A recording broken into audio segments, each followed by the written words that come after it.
"We're prioritizing Stephanie's birthday party over yours, Mom," my daughter Jessica announced, like she was discussing the weather. I smiled and nodded. Understood. She had absolutely no idea I'd just inherited a trust fund worth $8.2 million from my late Aunt Eleanor, the same Aunt Jessica had called that crazy old bat at last year's Thanksgiving dinner. When Jessica saw the photos from my intimate birthday celebration at the plaza with Manhattan's elite, she couldn't even form words. "Where are you watching from today? Drop your location in the comments below and hit that like and subscribe button. Let me take you back to how we got here, because trust me, this story gets better." It was Tuesday morning, March 15th, when my perfectly ordinary life took its first extraordinary turn.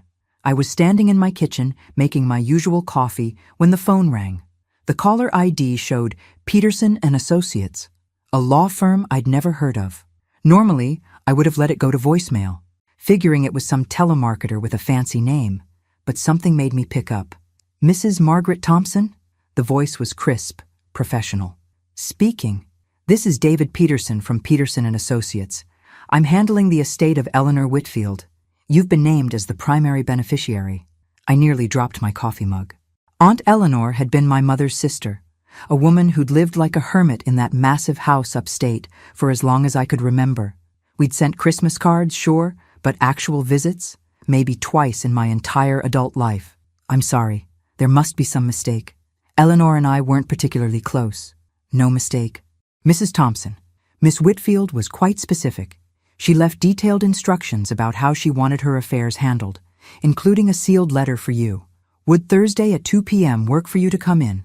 Thursday couldn't come fast enough. I'd always lived paycheck to paycheck, even after my divorce 5 years ago.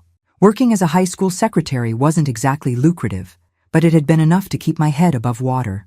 Barely. The law office was in one of those glass towers downtown that always made me feel underdressed. Mr. Peterson was younger than I expected, maybe early 40s, with kind eyes behind wire-rimmed glasses. "Miss Whitfield was quite a remarkable woman," he began, opening a thick file. "She never married, no children, and apparently spent the last 20 years of her life making very shrewd investments." He slid a document across the desk. I read the number 3 times before it sank in.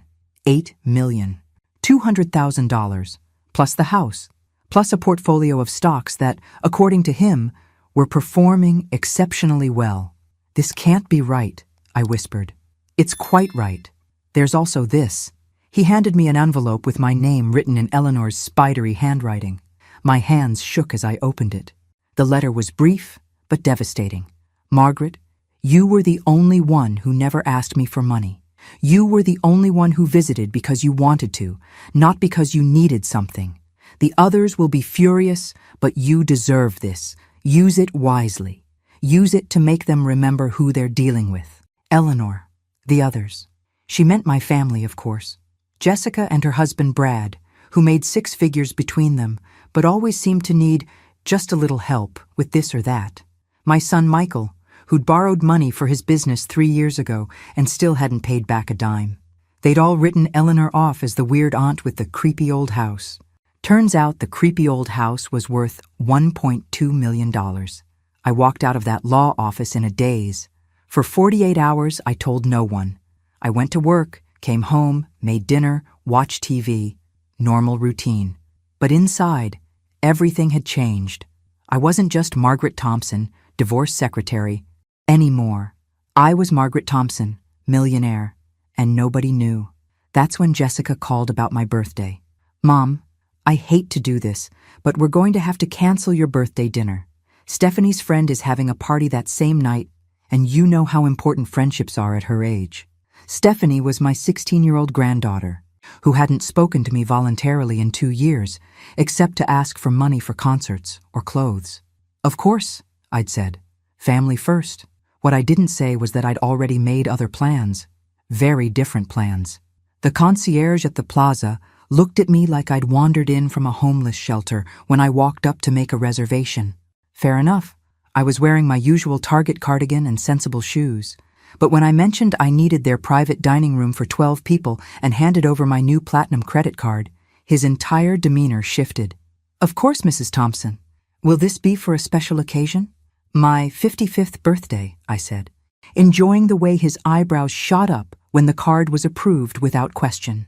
I had exactly 2 weeks to plan the most elegant birthday celebration of my life. The guest list was interesting. Some old college friends I'd reconnected with, my neighbor Dorothy, who'd always been kind to me, a few people from work who'd actually treated me like a human being over the years. People who knew nothing about my windfall, but who'd earned their invitations through simple decency. Meanwhile, Jessica kept texting me updates about Stephanie's party plans like I should be grateful for the blow-by-blow. Stephanie is so excited. Brad rented one of those photo booths. It's costing us a fortune, but you only turned 16 once. Right? Right.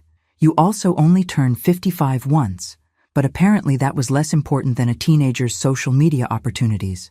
The morning of my birthday, I did something I'd never done in my life. I went to a high-end salon. Not supercuts, not great clips. A real salon where they served you wine and treated your hair like it mattered. "What are we thinking today?" asked Marcus, the stylist, running his fingers through my graying bob. "I'm thinking it's time for a change." 3 hours later, I didn't recognize myself. The silver streaks in my hair had been transformed into elegant platinum highlights.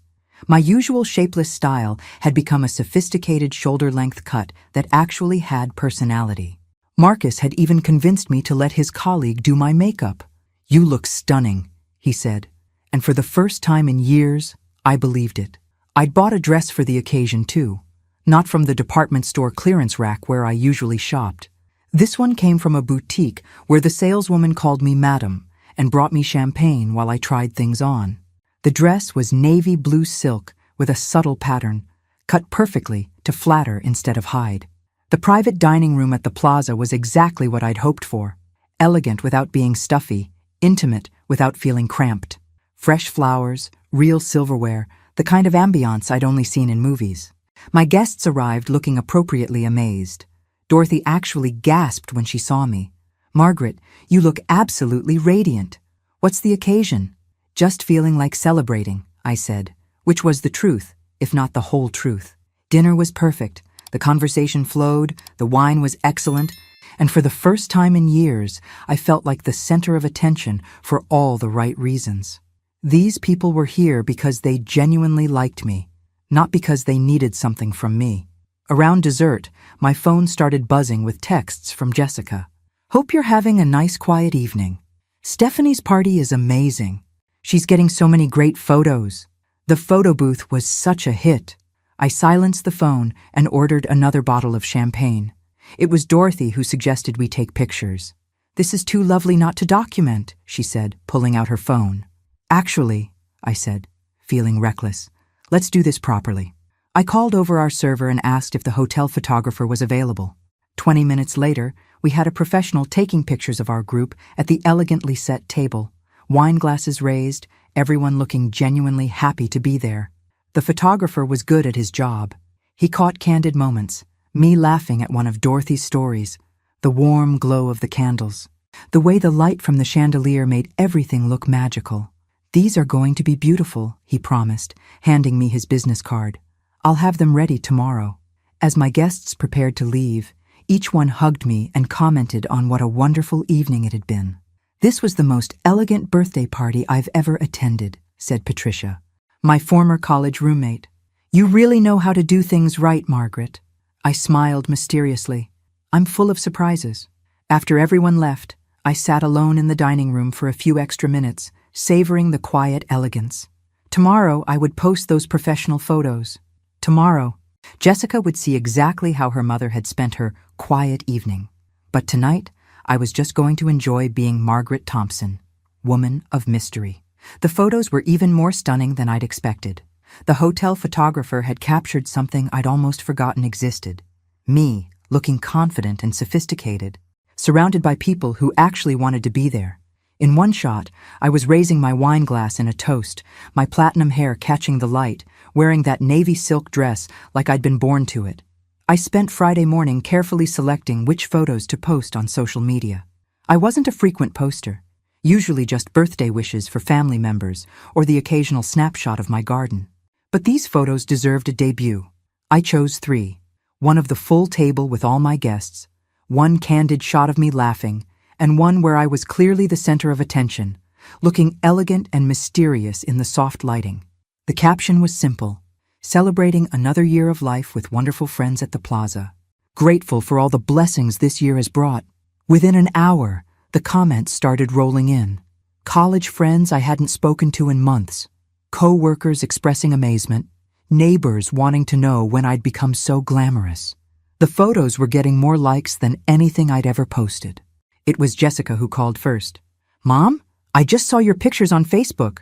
"Oh, did you like them? I thought they turned out nicely. You were at the plaza? In New York?" I could hear the confusion in her voice, mixed with something else. Something that sounded suspiciously like panic. "Yes, dear. I had dinner there for my birthday. But how did you— I mean, that place is incredibly expensive.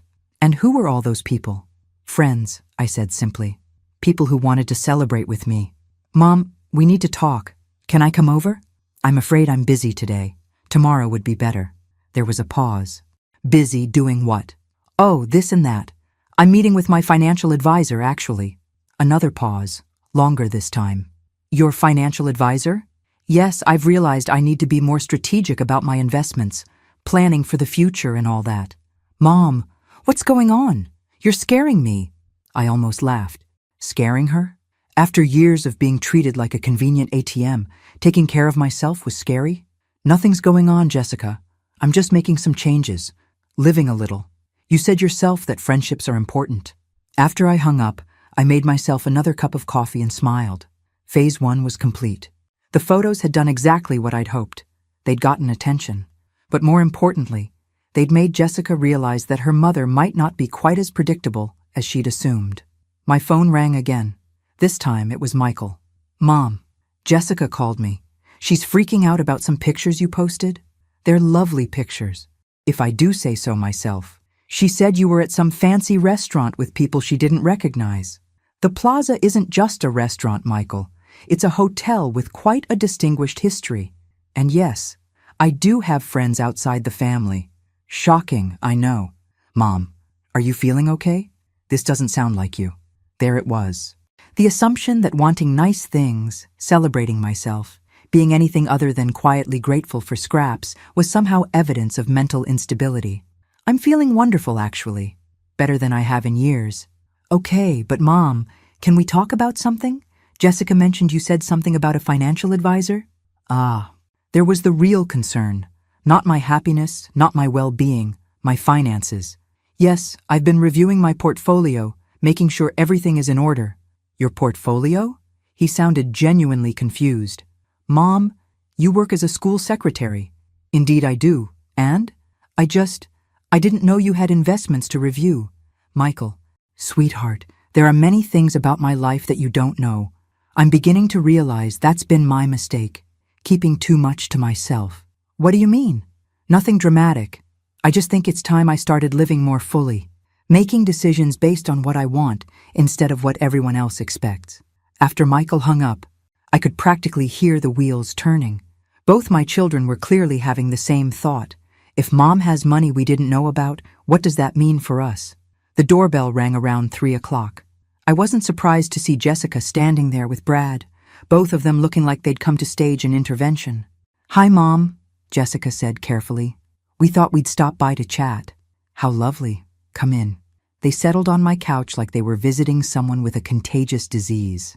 Brad kept glancing around the room as if he expected to see evidence of my mysterious transformation hiding in the corners. "So," Jessica began, "those pictures were really something." "Thank you. I thought they captured the evening perfectly." "The thing is, Mom, we're a little confused. The plaza is incredibly expensive. Like, seriously expensive." "Yes, it is."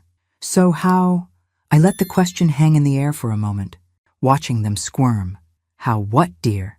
How could you afford it?" There it was, the real question. Not, "Did you have a nice time?" or "You looked beautiful." Just how much did it cost, and where did the money come from? "Jessica," I said gently, "do you remember what you told me when I asked about attending Stephanie's Sweet 16 party? That's completely different. You said you were prioritizing Stephanie's birthday over mine, that her friendships mattered more than mine. Mom, she's 16. It's an important age. I'm 55, also an important age, as it turns out. Brad finally spoke up. Mrs. Thompson, we're just concerned about your spending, making sure you're not getting in over your head financially. I smiled at him. Sweet Brad, who'd borrowed $15,000 from me 2 years ago for his sure-thing cryptocurrency investment and had never mentioned paying it back. That's very thoughtful, Brad. Tell me, how's that Bitcoin working out for you? His face went red. That's different. Is it? Because I seem to remember you assuring me it was a solid investment when you needed the money. Jessica shot Brad a warning look. Mom, that's not what this is about, isn't it? Because it feels like the only time my finances become a family concern is when you're worried about your own access to them. The room went very quiet. That's not fair, Jessica said finally. You're right. Fair would have been you remembering my birthday without being reminded. Fair would have been treating my celebration as more important than a teenager's photo opportunity. I stood up. But fair is overrated. What matters is what happens next. What happened next was exactly what I'd hoped for. Complete family chaos. Over the weekend, my phone rang nonstop. Jessica called 3 times. Michael called twice, and Brad even tried calling once, which was unprecedented since he usually avoided talking to me directly. The conversations followed a predictable pattern. First, concern for my unusual behavior. Then, increasingly direct questions about my finances. Finally, barely concealed panic about what this meant for their own financial expectations. I let them stew for exactly 48 hours before calling a family meeting. I think it's time we all sat down and had an honest conversation, I told Jessica when I called Monday morning. Yes, I think so too. We're really worried about you, Mom. Wonderful. Tomorrow evening, 7 o'clock. My house. Should we bring Stephanie? No. This is an adult conversation. Tuesday evening came, and they arrived looking like they were attending a funeral. Jessica wore her most serious outfit, the black pantsuit she saved for parent-teacher conferences and court appearances. Michael looked uncomfortable in a button-down shirt instead of his usual t-shirt. Brad carried a manila folder, which meant they'd been doing research. I served coffee and store-bought cookies, same as always. Let them think nothing had changed. So, Jessica began, settling into her usual spot on the couch. We wanted to talk to you about these recent changes. Changes? The expensive dinner? The new look? This talk about financial advisors and portfolios? I sipped my coffee calmly. What about them concerns you? Michael leaned forward. Mom, we love you, and we're worried that someone might be taking advantage of you. Taking advantage of me how? Well, Brad opened his folder. We did some research on the plaza. Dinner for 12 people there would cost at least $3,000. Probably more with wine and champagne. $4,200 actually, including gratuity. The number hit them like a physical blow. Jessica's mouth fell open. 4,000, she whispered. And 20 minutes with their photographer. Worth every penny for the memories. Mom, Michael's voice was careful, like he was talking to someone dangerous. Where did that money come from? My bank account. But Mom, Jessica was gaining steam now. You work as a school secretary. Your salary is maybe $35,000 a year. How do you have $4,000 to spend on one dinner? I set down my coffee cup. Jessica, how much do you think I make? I just said, no, I mean total income. Salary, pension contributions, Social Security projections, investment returns. They exchanged glances. Clearly, they'd never actually looked into my finances beyond knowing I was willing to help them when they asked. I don't know the exact numbers, Jessica admitted, but you're concerned about how I spend my money. We're concerned about you spending money you don't have. What if I told you I have more money than you realize? Another exchange of glances. This was the moment they'd been building toward, the question that had been eating at them since Saturday's photos. How much more? Michael asked. I smiled. Enough. Mom, that's not an answer. It's the only answer you're getting tonight. I could see Brad calculating in his head, probably trying to figure out whether I had thousands or tens of thousands tucked away somewhere. The thing is, I continued, your concern about my finances is fascinating to me. Why? Because in 32 years of being your mother, Jessica, and 30 years of being yours, Michael, neither of you has ever asked about my financial situation except when you needed something. That's not true, Jessica protested. When was the last time you asked if I was saving enough for retirement, or whether my health insurance was adequate, or if I had enough emergency savings? Silence. But the minute I spend money on myself, suddenly you're concerned about my financial well-being. Mom, you just realized that if I have money to spend on fancy dinners, I might have been saying no to your requests when I could have been saying yes. Direct hit. I could see it in their faces. That's not what this is about, Michael said, but his voice lacked conviction. Isn't it? Brad, what were you going to ask me for next? Brad flushed. I don't know what you mean. The folder. Brad, what's in it besides restaurant prices? He glanced at Jessica, who nodded reluctantly. We've been looking at refinancing the house. We thought maybe if you were in a position to help with some of the closing costs. There it was. They hadn't come here out of concern for my mental health or financial stability. They'd come because they needed money and were suddenly worried the well might be deeper than they'd assumed. How much? Just $15,000. We'll pay you back, of course, as soon as... When you pay back the $15,000 you borrowed for Brad's cryptocurrency investment? Mom, that's different. When you pay back the $8,000 I gave you for Stephanie's orthodontics, or the $12,000 for Michael's business equipment, or the $6,000 for your kitchen renovation that turned out to cost twice what you expected? The room went dead silent. I could see them doing the math, realizing for the first time exactly how much they'd borrowed over the years. We never asked you to keep track, Jessica said quietly. You never asked me to forgive the debts either. I stood up and walked to my desk, pulling out a folder of my own. $41,700. That's what you collectively owe me. $41,700 that I gave you willingly because I love you. Mom, and not once did any of you ask if I could afford it. Not once did you consider that maybe I had plans for that money. Not once did you think about paying it back without being asked. I closed the folder and sat back down. So forgive me if I'm not particularly moved by your sudden concern for my financial well-being. We were going to pay you back, Michael said weakly. When? When we could afford it. And when would that be? After the next vacation? After Stephanie's car? After Brad's next sure-thing investment? I looked at each of them in turn. I love you all, but I'm done being your backup bank. What does that mean? Jessica asked. It means the bank of Mom is permanently closed. It means I'm going to start spending my money on things that make me happy. It means the next time you ask me for a loan, the answer will be no. The silence stretched for a full minute. Finally, Brad spoke. Mrs. Thompson, can I ask you something? How much money do you actually have? I smiled. Enough to take care of myself for the rest of my life. Enough to do whatever I want, whenever I want to do it. Enough that I never have to depend on my children for anything. But how much is enough? More than you need to know, Brad. Much more than you need to know. The aftermath of Tuesday's family meeting was even more entertaining than I'd anticipated. For 3 days, my phone was mercifully quiet.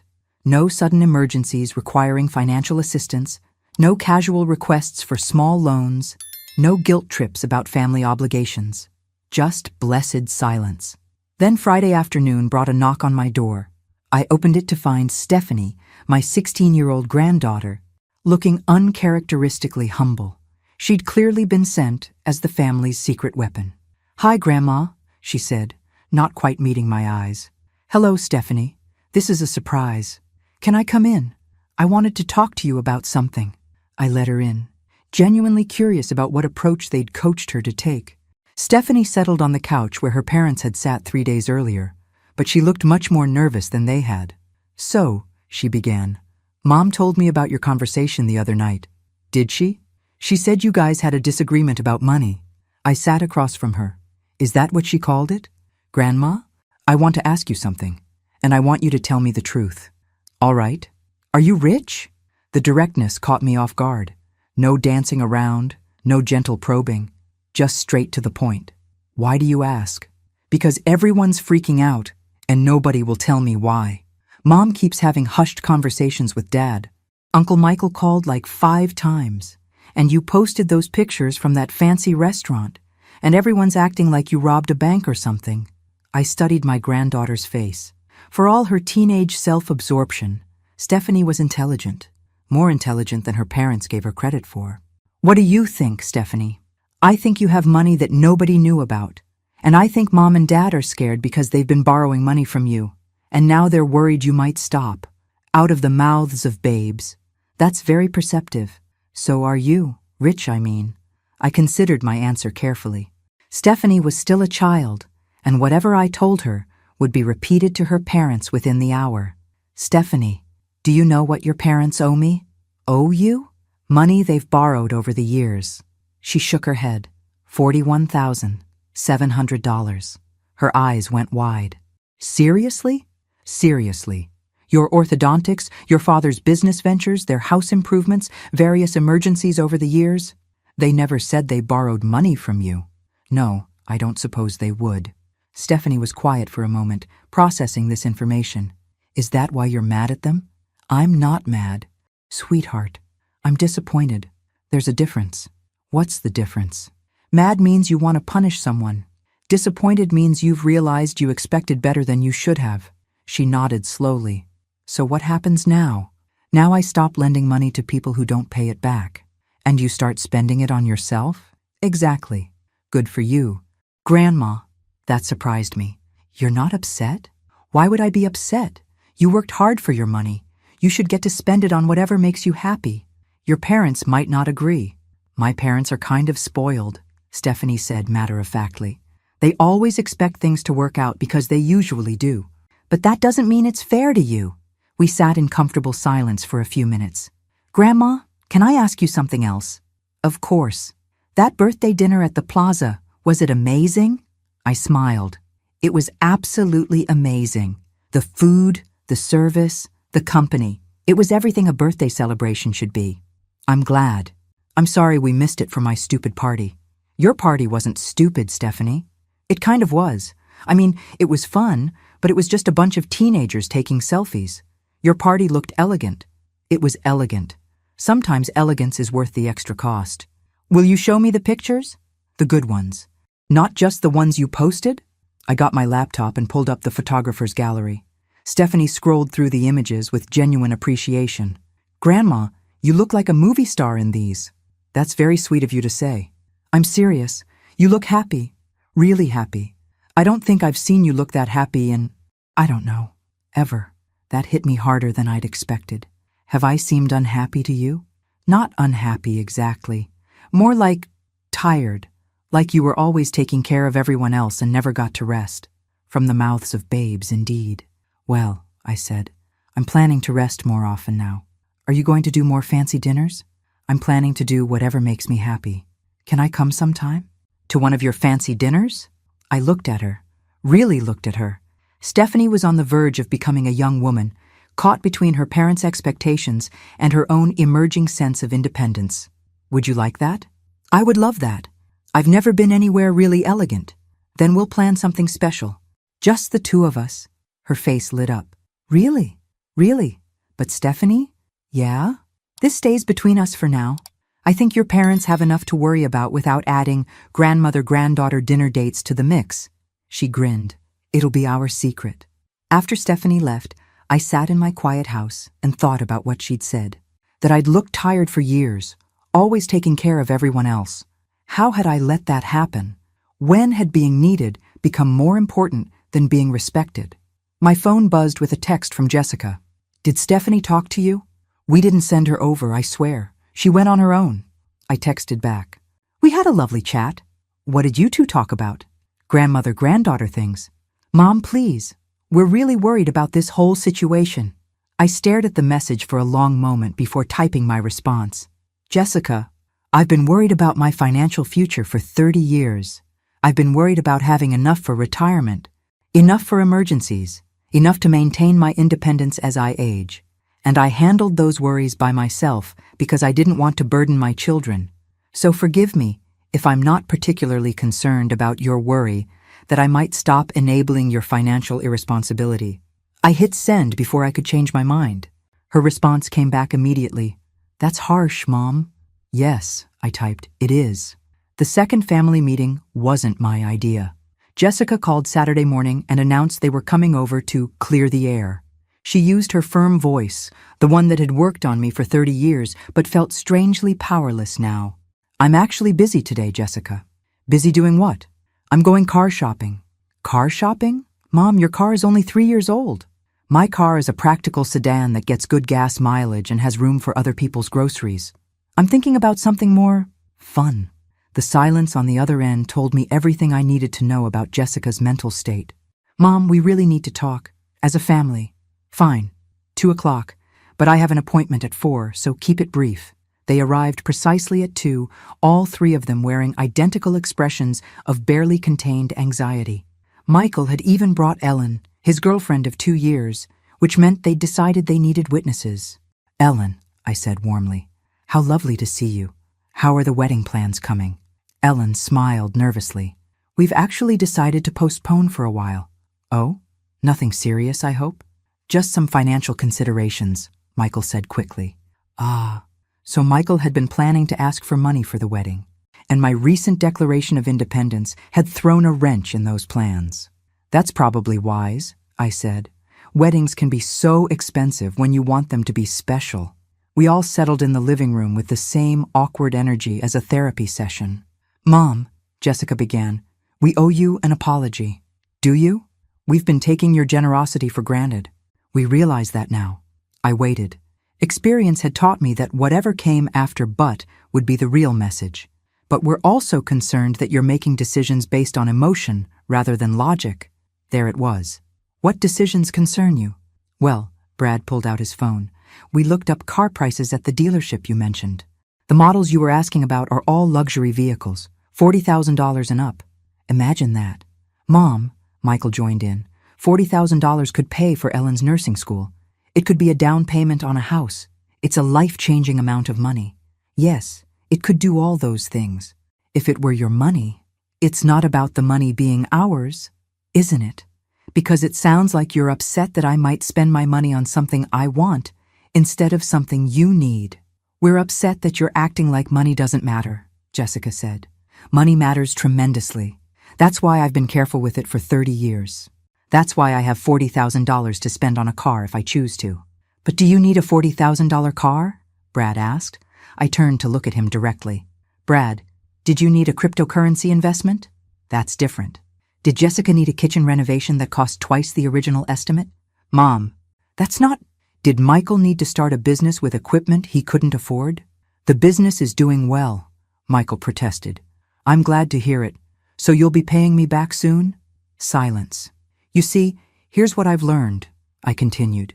When you want something, it's an investment or a necessity or a once-in-a-lifetime opportunity. When I want something, it's frivolous spending that needs to be justified to a panel of judges. That's not fair, Ellen said quietly, then looked startled that she'd spoken. You're right, Ellen.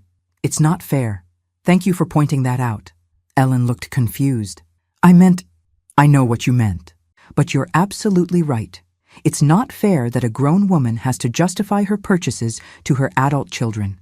It's not fair that my financial decisions are subject to family committee review while yours are considered private matters. Jessica was getting frustrated. Mom, we're trying to have a reasonable conversation here. Are we? Because it feels like you're trying to find a way to make me feel guilty for having money you didn't know about. We're not trying to make you feel guilty, Michael said. Then why are you here? Another long silence. Finally, Brad spoke up. Mrs. Thompson, can I be honest? By all means. We came here to ask if you'd consider paying for our refinancing costs and Ellen's nursing school. Before we knew about whatever's changed. And now we don't know if we should still ask or if that would make us look greedy. I almost laughed. Finally, some honesty. How much? $15,000 for the refinancing, Jessica said. $12,000 for Ellen's school. $27,000. We'd pay you back, Ellen said earnestly. With interest. Like the $41,700 I'm already owed? Ellen's face fell as she realized her mistake. Mom, Jessica tried again. We're not asking for charity. We're asking for help from family. I helped Brad with his sure thing investment. I helped you with Stephanie's orthodontics and your kitchen renovation and your emergency car repair and your emergency roof repair. I helped Michael with his business startup. When does family help become expected support? We never expected. You absolutely expected it. You expected it so much that you planned major financial decisions around my willingness to contribute. I stood up. And the most telling part of this conversation is that not one of you has asked where the money came from. They exchanged glances. We figured you'd been saving, Jessica said. For 30 years? On a secretary's salary? Well, you didn't ask because you don't actually care where it came from. You only care that it exists and whether you can access it. That's not true, Michael protested. Michael, you've been dating Ellen for 2 years. Have you ever once asked about my retirement planning? My insurance coverage? Whether I have enough saved for long-term care if I need it? No. But the minute you think I might have money to spare, suddenly my finances become a family concern. I walked to the window and looked out at my sensible sedan in the driveway. I'll make you all a deal, I said without turning around. I'll continue to help family members who need genuine assistance. Emergency medical bills, job loss, unexpected disasters, real emergencies. I turned back to face them. But I'm done funding lifestyle choices. I'm done paying for wants disguised as needs. And I'm done having my financial decisions questioned by people who haven't asked about my financial well-being in 30 years. Mom, the refinancing and Ellen's nursing school are not emergencies. They're investments in your futures that you can fund yourselves. But we can't afford. Then you'll have to wait until you can. Like everyone else does. I checked my watch. Now I have a 4 o'clock appointment to test drive a BMW. Unless someone has a medical emergency that requires immediate attention, this conversation is over. They filed out looking like I'd just burned down their Christmas tree. Stephanie was the last one out the door. She hung back and whispered, "What color BMW are you looking at?" "I'm thinking red," I whispered back. "Good choice, Grandma." Yes, I thought as I watched them drive away. It really was. The red BMW was absolutely perfect. Not practical, not sensible, not something a 55-year-old school secretary was supposed to want. Which made it exactly right. The salesman, Kevin, initially tried to steer me toward something more appropriate for your lifestyle, a translation I understood perfectly. But when I mentioned I was paying cash and handed him the pre-approval letter from my bank, his entire attitude shifted. "The X3 is a beautiful vehicle," he said, practically purring. "Excellent safety ratings, luxury features, and this particular red is quite striking." It was striking. Bold and confident, and completely unlike anything I'd ever owned. I took it for a test drive and felt something I hadn't experienced in years. Pure joy. "I'll take it," I said when we returned to the lot. Kevin looked surprised. "Don't you want to discuss financing options? Monthly payments can be quite reasonable with our current rates." I said I'll take it. Cash. The paperwork took 2 hours, but I didn't mind. I sat in Kevin's office, sipping coffee and watching other customers negotiate payment plans for cars that cost less than my monthly discretionary income. When Kevin handed me the keys, I felt like I was accepting the keys to a new life. "Congratulations, Mrs. Thompson. Enjoy your new car." I drove home slowly, savoring the feel of the leather seats, the quiet purr of the engine, the way other drivers looked at my car with obvious envy. This was what it felt like to buy something simply because I wanted it. My neighbor, Dorothy, was getting her mail when I pulled into my driveway. "Margaret, is that your car?" "It certainly is." "It's gorgeous. What made you decide to upgrade?" "I decided I was tired of driving something practical." Dorothy laughed. "Good for you. Harold always said life's too short to drive boring cars." That evening, I poured myself a glass of wine and sat on my back deck, admiring my new car through the kitchen window. My phone buzzed with a text from an unknown number. "This is Patricia from your birthday dinner. Dorothy gave me your number. I hope you don't mind, but I had to tell you. You've inspired me to make some changes in my own life. Thank you for showing me what it looks like to celebrate yourself properly." I smiled and texted back, "Never apologize for treating yourself well. Life is too short to wait for permission." Her response came immediately. "Exactly. By the way, a few of us from dinner were talking about getting together again soon. Would you be interested in making this a regular thing?" A regular thing. A group of friends who actually enjoyed my company, who didn't see me as a solution to their problems or a source of emergency funding. I would love that. Over the next week, my new life began to take shape. I joined Patricia and 2 other women from the birthday dinner for lunch at a charming bistro downtown. I made an appointment with a personal shopper at Nordstrom to update my wardrobe.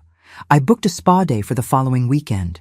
Each expenditure was carefully calculated, not for its practicality, but for its contribution to my happiness. And for the first time in decades, my happiness felt like a worthwhile investment. Wednesday morning brought an unexpected visitor. I was enjoying my coffee on the deck when I heard a car pull up. Through the kitchen window, I saw Ellen getting out of Michael's truck. I opened the front door before she could knock. "Ellen, this is a surprise." "Hi, Mrs. Thompson. I hope you don't mind me stopping by." I was in the neighborhood and thought, well, I wanted to talk to you about something. I invited her in, genuinely curious about what had brought her here alone. "Your new car is beautiful," she said, settling on the couch. "Thank you. I'm quite pleased with it. Mrs. Thompson, I owe you an apology." "Do you?" "I never should have let Michael bring me to that family meeting. It wasn't my place to be part of that conversation." I studied her face. Ellen was a sweet girl, earnest and hard-working, but she'd been dating Michael long enough to get caught up in the family's expectation that I would solve their financial problems. "What brings you here today, Ellen?" "I've been thinking about what you said, about the difference between emergencies and lifestyle choices. And you were right. Nursing school isn't an emergency. It's something I want, and I should find a way to pay for it myself." "That's very mature of you. I've been looking into it, and there are payment plans, financial aid options, work-study programs. It might take longer, but I can do it without asking you for money." I felt a genuine surge of respect for her. "I'm impressed, Ellen. But I also wanted to ask you something, and I hope you won't think I'm being nosy." "Go ahead." "Michael thinks you won some kind of lottery or inheritance. Jessica thinks you've been secretly saving for decades. Brad thinks you might have made some kind of investment windfall. What do you think?" "I think it doesn't matter where the money came from.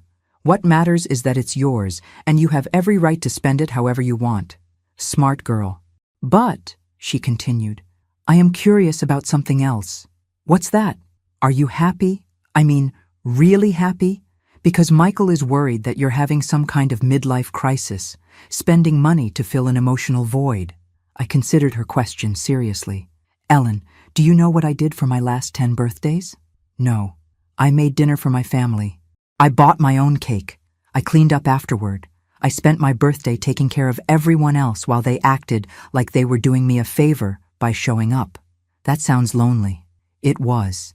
But I convinced myself it was what mothers were supposed to do. Put everyone else first. Be grateful for whatever attention I received. And now? Now I'm learning what it feels like to put myself first sometimes. To spend my money on things that make me happy instead of things that make other people comfortable. That doesn't sound like a midlife crisis. That sounds like common sense. "I like you, Ellen. You're much smarter than my son gives you credit for." She blushed. "Michael's a good guy. Well, he's used to having problems solved for him." "Yes, he is. And whose fault is that?" "Probably not entirely his." We sat in comfortable silence for a moment. "Mrs. Thompson, can I ask you one more thing?" "Of course. If Michael and I get married, and we have financial struggles the way couples do, will you help us? If you have genuine emergencies, yes. If you want me to fund a lifestyle you can't afford, no. That's fair. And Ellen? Yes. If you ever want advice about managing money or dealing with family expectations, or just want to talk to someone who's learned some hard lessons about putting yourself first, you're always welcome here. Thank you. That means a lot." After Ellen left, I realized something had shifted. For the first time since this whole situation began, someone in my family had approached me with respect instead of expectation. Someone had acknowledged my right to make my own decisions without requiring justification. It was a small victory, but it felt enormous. That evening, I called the lawyer who'd handled Eleanor's estate. "Mr. Peterson, this is Margaret Thompson. I have a question about the trust." "Of course, Mrs. Thompson. How can I help?" "I want to set up some financial safeguards. Trust funds for my grandchildren's education. Medical insurance upgrades for myself. Long-term care planning. I want to make sure my money is protected and working for my future." "Excellent idea. When would you like to schedule a meeting?" "As soon as possible. It's time I started planning for the life I want instead of the life everyone else expects me to have. I'll have my assistant call you tomorrow to set up an appointment." As I hung up the phone, I felt a deep sense of satisfaction. The bank of Mom might be closed, but the Margaret Thompson Investment Fund was just getting started. The meeting with Mr. Peterson revealed just how dramatically my life had changed in the span of 3 weeks. Sitting in his office, reviewing trust documents and investment options, I realized I wasn't just a woman who'd inherited some money. I was a woman with serious wealth who needed serious financial planning. The original trust has grown substantially since your aunt's death, he explained, showing me updated portfolio statements. We're now looking at approximately $9.8 million in total assets. $9.8 million. A month ago, my biggest financial concern was whether I could afford to replace my aging washing machine. I want to establish education trusts for my grandchildren, I said. College, graduate school, whatever they need for their futures. Very wise. And for yourself? Long-term care insurance, health coverage upgrades, travel funds, and... I paused, thinking about Ellen's visit. I want to establish a small emergency fund that can help family members with genuine crises, but with very specific limitations. Limitations? Medical emergencies, job loss, natural disasters, real problems, not lifestyle funding. Mr. Peterson smiled. You've learned some hard lessons about family and money. I'm learning that having money changes how people see you, but it doesn't have to change who you are. By the time I left his office, I had a comprehensive plan in place. Stephanie and any future grandchildren would have their education fully funded. My own future was secure no matter what health issues might arise, and I had a structured way to help family members without enabling financial irresponsibility. I also had another surprise in store. Thursday evening, I called Stephanie. Grandma? This is unexpected. Is everything okay? Everything's fine. Sweetheart, I have a proposition for you. A proposition?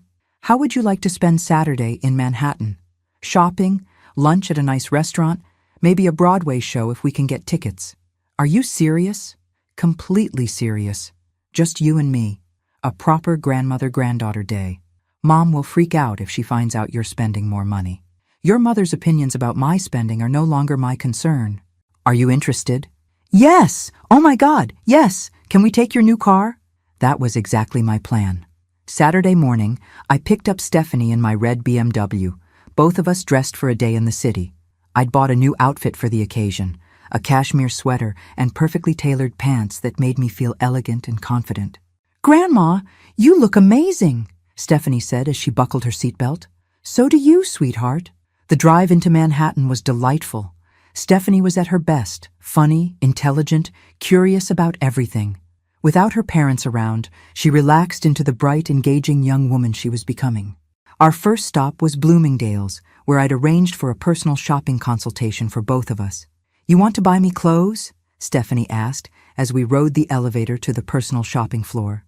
I want to show you what it feels like to be treated like your preferences matter, your comfort matters, and your confidence matters. The personal shopper, Maria, was a master of her craft. She helped Stephanie find clothes that made her feel sophisticated without trying to look older than she was.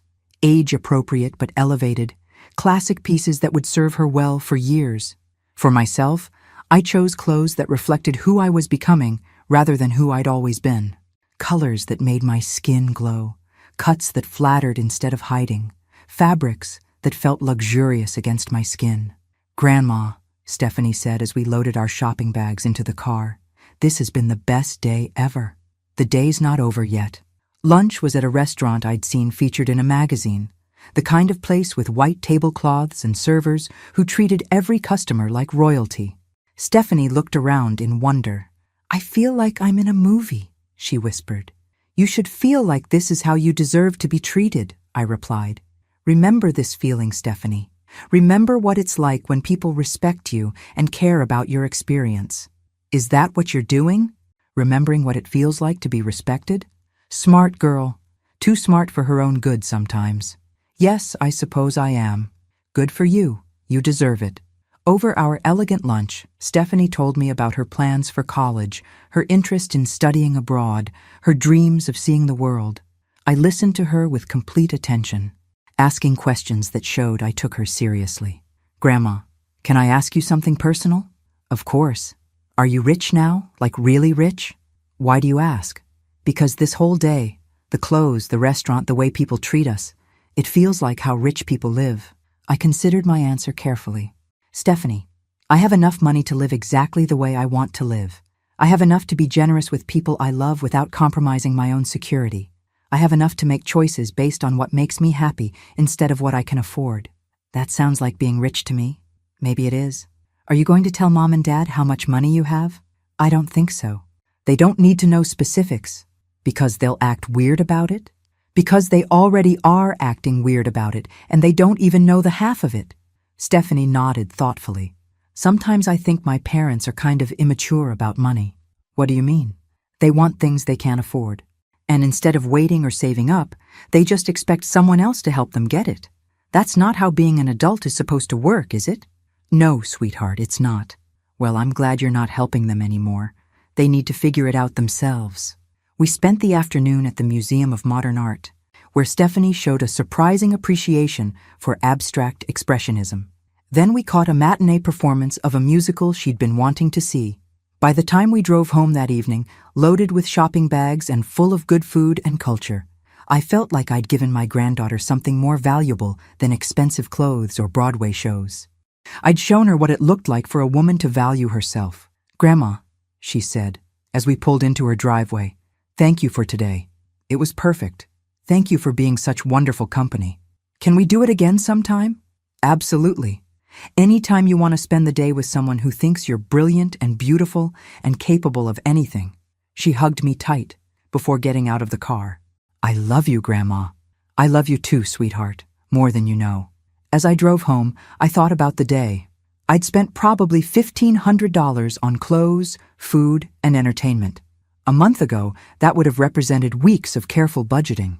Now it was just the cost of giving my granddaughter a memory that would last forever. My phone was buzzing with missed calls when I got home. 3 from Jessica, 2 from Michael, 1 from Brad. I checked the voicemail from Jessica. "Mom, Stephanie said you took her shopping in the city today. We need to talk. This is getting out of hand." I deleted the message and poured myself a glass of wine. Getting out of hand? Perhaps. But sometimes that's exactly what life needed. The ambush came Sunday morning. I was enjoying my coffee and newspaper on the deck when I heard car doors slamming in my driveway. Multiple car doors.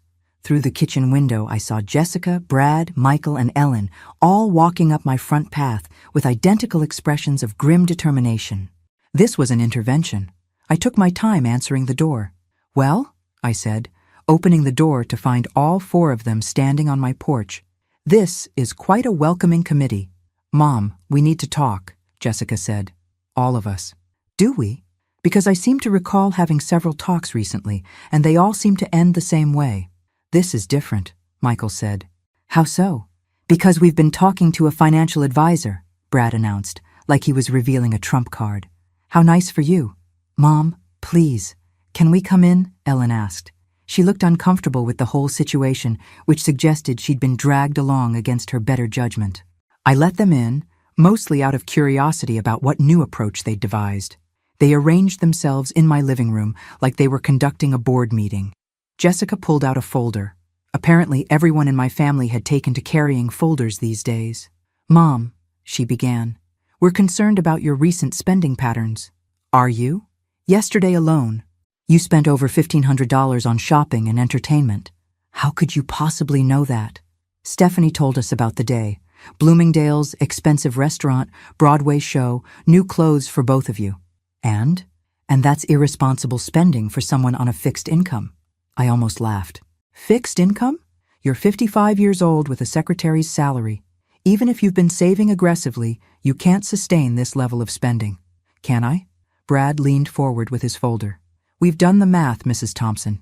Even if you've saved 20% of your income for 30 years, even with compound interest, you couldn't have more than maybe $400,000 total.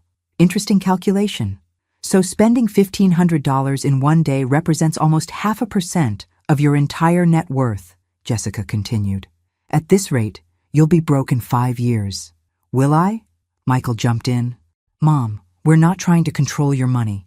We're trying to help you plan for your future." "My future? What happens when you need long-term care?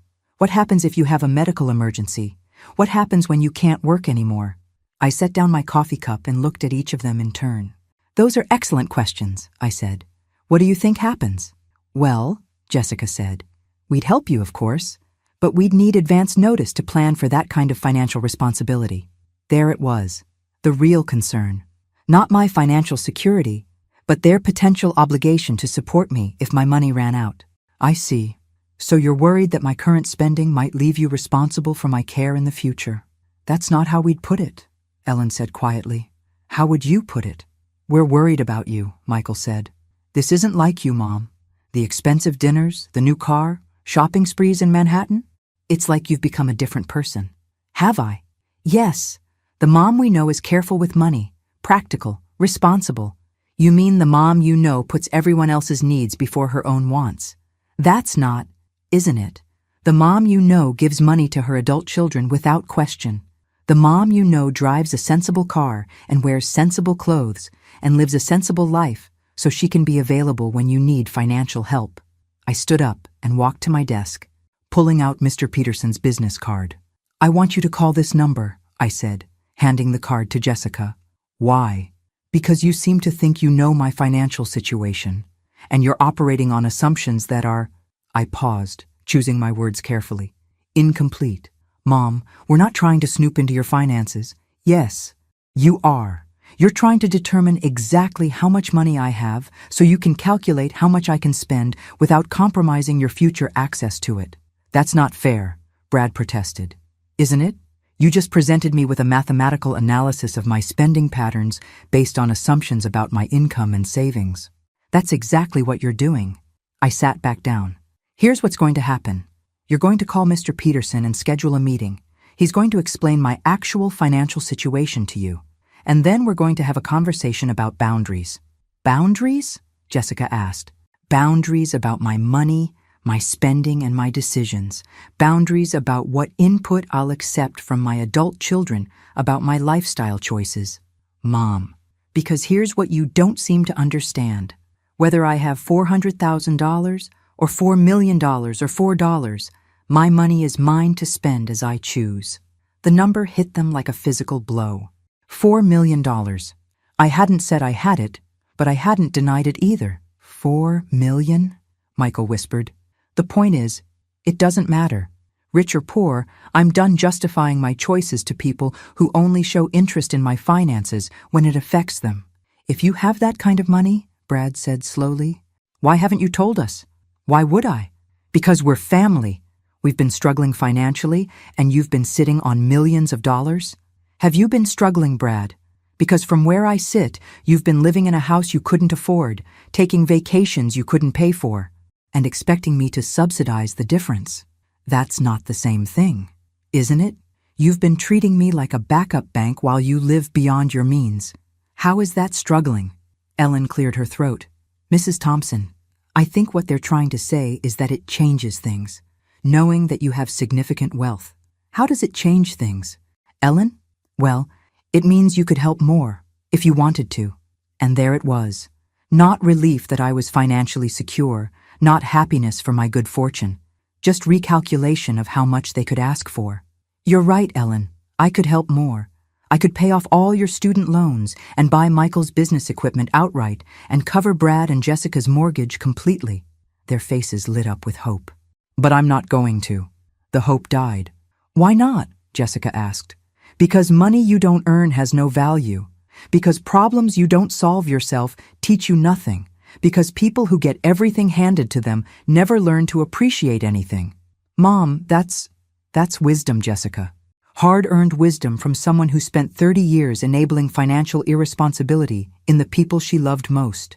I picked up my coffee cup. Mr. Peterson's number is on the card. Call him. Learn exactly how secure my financial future is. And then decide whether you want a relationship with me based on who I am or based on what I might give you. That's not fair to ask, Michael said. It's the only fair thing to ask. They left without scheduling the appointment, but I knew they would call. The number was too big, the curiosity too strong. As I watched them drive away, I felt something I hadn't expected. Sadness. Not regret, but genuine sadness that it had come to this. That money had revealed something about my family I wished I'd never had to see. But sometimes, the truth was worth the pain of learning it. The call from Mr. Peterson came Tuesday morning. "Mrs. Thompson, your daughter Jessica and her family came in yesterday afternoon. They were quite surprised by the scope of your financial holdings." I imagine they were. They asked if they could establish a line of credit against your trust assets. "For family emergencies," they said. I almost choked on my coffee. "And what did you tell them?" "I told them that any access to trust funds would require your explicit written authorization for each transaction, and that you'd already established very specific parameters for family assistance." Good. They seemed upset by those limitations. I'm sure they did. They also asked about the likelihood of you changing your will to leave everything to charity instead of family. Now I did laugh. "And what did you tell them?" "I told them that would be entirely up to you." After I hung up, I sat in my kitchen thinking about the conversation. My family's first response to learning about my wealth hadn't been happiness for my security or curiosity about my late aunt's life. It had been an immediate attempt to access the money. The knock on my door came Wednesday evening. This time it was just Jessica, looking smaller and more uncertain than I'd seen her since she was a child. "Mom, can we talk?" "Of course." She came in and sat on the edge of the couch like she was ready to run. "I owe you an apology," she said without preamble. "Do you?" "Yes, a big one. We went to see your lawyer, and he told us about the trust fund, about how much money you inherited. And I realized something. My first thought wasn't, 'I'm so glad Mom is financially secure.' It was, 'How much can she give us?'" I waited. "That's awful, isn't it?" "It's human," I said gently. "But yes, it's also awful. I don't know when I started thinking of you as a resource instead of a person. Probably around the time I started acting like one. That's not your fault. It's not entirely yours either. I enabled it." We sat in uncomfortable silence for a moment. "Mom, I need to ask you something, and I need you to be honest." "All right. Do you still love us, even after everything that's happened?" The question caught me off guard. "Jessica, of course I love you. But do you like us? Do you actually enjoy spending time with us, or have we become people you help out of obligation?" I looked at my daughter, really looked at her. At some point over the years, she'd become a stranger to me. Someone who called when she needed something, visited when it was convenient, treated our relationship as transactional. "I love you unconditionally," I said carefully, "but I don't like the people you've all become around money. I don't like the entitlement, the assumptions, the way you've treated my generosity as your right. That's fair. But Jessica, I also don't like the person I became. The person who said yes to everything, who never set boundaries, who measured her worth by how useful she was to other people. So what happens now? Now we figure out if we can have a relationship that isn't based on you needing things and me providing them." "I'd like that," she said quietly. "I miss you, Mom. The real you, not the bank. I miss you too. Can I ask you something else?" "Sure. What was Aunt Eleanor like? Really like?" I smiled. "She was complicated, intelligent, independent, a little eccentric. She lived exactly the way she wanted to live. Did she leave you all that money because she thought you needed it? She left it to me because she thought I deserved it. There's a difference." Jessica nodded thoughtfully. "Mom, if I promised to never ask you for money again, would you believe me?" "I don't know. Would you mean it?" "I think so. I hope so." "Then let's find out." Over the following weeks, a strange thing happened. With money off the table as a topic of conversation, my family and I had to find other things to talk about. It was awkward at first, like strangers learning to make small talk. But slowly, we began to rediscover each other. Michael visited to show me pictures from Ellen's graduation. She'd found a way to pay for nursing school through a work-study program and graduated with honors. They were proud of what they'd accomplished on their own. Brad got a promotion at work and called to share the good news, not because it meant he could pay me back, but because he wanted to celebrate with someone. Even Stephanie seemed different, less focused on material things, more interested in experiences and relationships. And Jessica? Jessica started calling just to talk. About her job, her friends, her thoughts about life. Not once did she mention money. On my 56th birthday, they threw me a party. Not because they felt obligated, not because they wanted something, but because they wanted to celebrate me. It was held at Jessica's house, but it was elegant in its simplicity. good food, thoughtful decorations, and a cake that Jessica had made herself instead of buying. The gift they gave me was perfect. A photo album filled with pictures from throughout our family history, with handwritten notes about their favorite memories with me. Memories that had nothing to do with money or help or obligations. Just love. As I drove home in my red BMW, I thought about Eleanor's letter. Use it to make them remember who they're dealing with. She'd been right. The money hadn't changed who I was. It had revealed who I'd always been underneath the habit of putting everyone else first. Margaret Thompson. Not the bank of mom, not a convenient resource, just Margaret, a woman who deserved to be loved for who she was, not what she could provide. The woman who looked back at me in my rearview mirror was confident, well-dressed, and genuinely happy. She was exactly who I'd always meant to become. Thanks for listening. Don't forget to subscribe and feel free to share your story in the comments. Your voice matters.